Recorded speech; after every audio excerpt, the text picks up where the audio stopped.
ये IP address की कार्यप्रणाली और सुरक्षा पर एक त्वरित सारांश है। देखिए, इंटरनेट की दुनिया में हर डिवाइस की अपनी एक डिजिटल पहचान होती है और ये समझना बहुत ज़रूरी है कि आपके कंप्यूटर का ये पता आखिर काम कैसे करता है और आपको ऑनलाइन सेफ कैसे रखता है।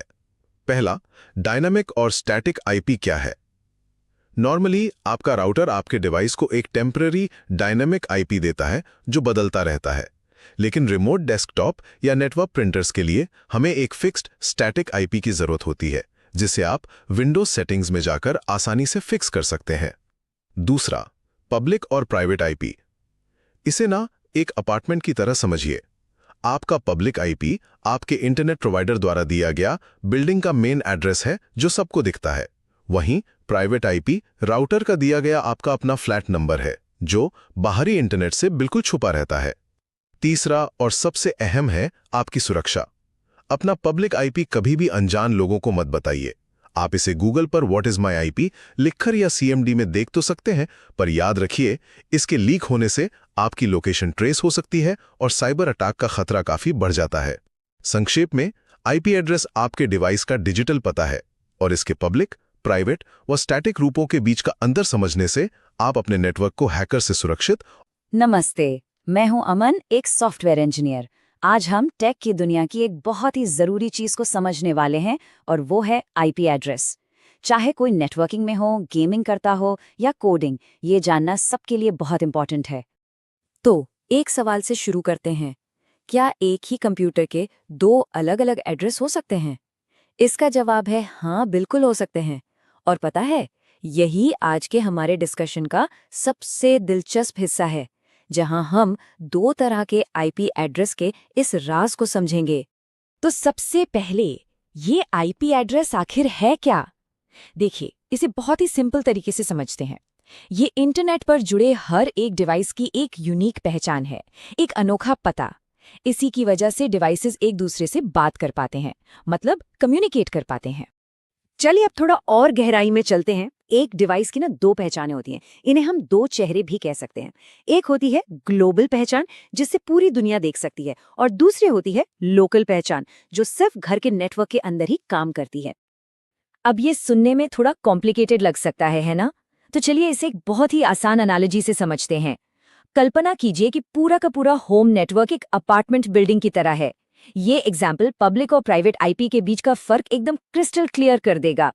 तो उसी अपार्टमेंट वाले एग्जाम्पल को आगे बढ़ाते हैं। देखिए, जो पब्लिक आईपी है वो उस पूरे बिल्डिंग का मेन एड्रेस है, जिसे बाहर से कोई भी देख सकता है। और प्राइवेट आईपी वो है बिल्डिंग के अंदर मौजूद किसी खास फ्लैट का नंबर, जिसे सिर्फ बिल्डिंग में रहने वाले लोग ही जानते हैं। और ये टेबल तो इन दोनों के बीच का फर्क और भी साफ साफ दिखा रही है। जो प्राइवेट आईपी है वो हमारा राउटर देता है, जो सिर्फ घर या ऑफिस के अंदर काम करता है। वहीं पब्लिक आईपी हमारा इंटरनेट सर्विस प्रोवाइडर यानी आईएसपी देता है, जो पूरी दुनिया के लिए हमारी पहचान होता है।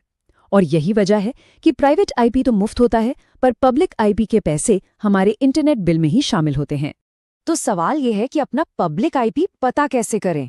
अरे ये तो बहुत ही आसान है। सबसे सिंपल तरीका, बस गूगल पर जाकर लिखिए व्हाट इज माई आईपी, और अगर थोड़ा एडवांस तरीका आजमाना है तो कमांड प्रॉम्प्ट में जाकर curl ifconfig.me टाइप कर दीजिए। अच्छा, अब एक और जरूरी पहलू पर बात करते हैं। आईपी एड्रेस सिर्फ पब्लिक या प्राइवेट नहीं होते, उनका नेचर भी अलग अलग होता है। मतलब सवाल यह है, क्या ये एड्रेस परमानेंट है या फिर टेम्पररी? यहाँ पर दो तरह के आईपी होते हैं। पहला है डायनामिक आईपी। ये एक टेम्पररी एड्रेस है जो बदलता रहता है, जैसे ही राउटर को रीस्टार्ट किया ये बदल सकता है। और दूसरा है स्टैटिक आईपी। जैसा नाम से ही पता चल रहा है, ये एक फिक्स्ड एड्रेस है जिसे मैनुअली सेट किया जाता है और ये बदलता नहीं है। तो फिर स्टैटिक आईपी की जरूरत ही क्यों है? जरा सोचिए, अगर कहीं बाहर से घर के कंप्यूटर को एक्सेस करना हो या दोस्तों के साथ गेमिंग के लिए एक सर्वर बनाना हो, तो एक फिक्स्ड एड्रेस तो चाहिए होगा ना, राइट? बस यही काम स्टैटिक आईपी करता है। यही नहीं, ये नेटवर्क प्रिंटर और सीसीटीवी कैमरों के लिए भी एक स्टेबल कनेक्शन बनाए रखता है। तो ठीक है, अब आते हैं सबसे इम्पोर्टेंट सवाल पर, स्टैटिक आईपी को सेट कैसे किया जाए? चलिए अब इस जानकारी के प्रैक्टिकल हिस्से पर चलते हैं और देखते हैं कि विंडोज में इसे स्टेप बाय स्टेप कैसे करना है।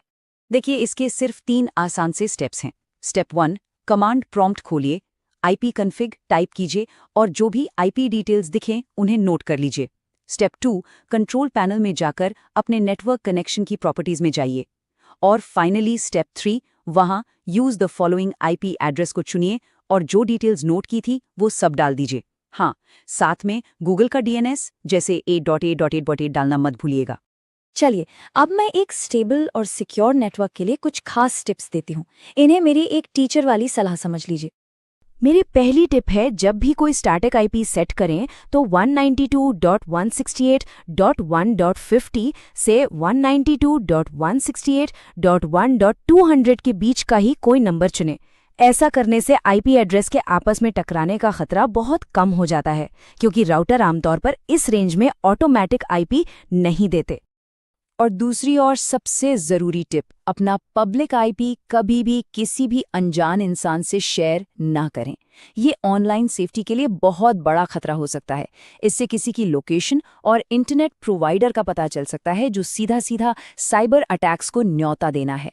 तो प्लीज़ हमेशा सतर्क रहें।